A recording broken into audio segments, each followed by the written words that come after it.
बात की जाए महंगाई की तो सिपी में महंगाई का जन बेकाबू हो गया है। अशय खुर्दनोश की कीमतों में दिन ब दिन इजाफा होता जा रहा है। बात की जाए सब्जियों की कीमतों में तो सब्जियों की कीमतें भी आसमान से बातें कर रही हैं और इसके साथ साथ फ्रूट की कीमतें भी आसमान से बातें कर रही हैं। इस हवाले से यहाँ पर शहरियों से जानते हैं वो क्या कहते हैं।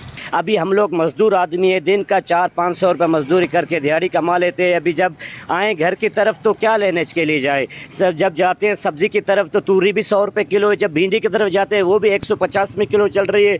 बातें करें फ्रूट की तो फ्रूट तो आसमानों के साथ बात कर रही है। जब जाते हैं आटा लेने के लिए वो तो हम लोग के बस में नहीं। हम यहाँ से ये गुजारिश करते हैं कि महंगाई को थोड़ा कम करे, कंट्रोल करे, ताकि हम और हमारे बच्चे गरीब आवाम खा सके।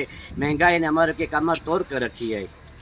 शहरियों की बातें जानी। शहरियों का कहना है कि आलू 40 रुपये किलो मिलता था, अब वो आलू का फी किलो जो है 120 रुपये में फ़रोख्त किया जा रहा है, जबकि तूरी का फी किलो 100 से 150 रुपये में फ़रोख्त किया जा रहा है। और अशिया खुर्दनोश की कीमतों में भी बेतहाशा मुनाफाखोरों ने इजाफा किया हुआ है। यहाँ पर शहरियों ने ज़िले इंतज़ामिया सिबी और प्राइस कंट्रोल कमेटी से मुतालबा किया है कि सिबी मुनाफाखोरों के खिलाफ कार्रवाई अमल में लाई जाए और शहरियों को रिलीफ फराहम किया जाए। कैमरा टीम के साथ रिपोर्टर जहूर मक्सी, साथी रिपोर्टर यार अली के साथ वाश न्यूज़ सिबी।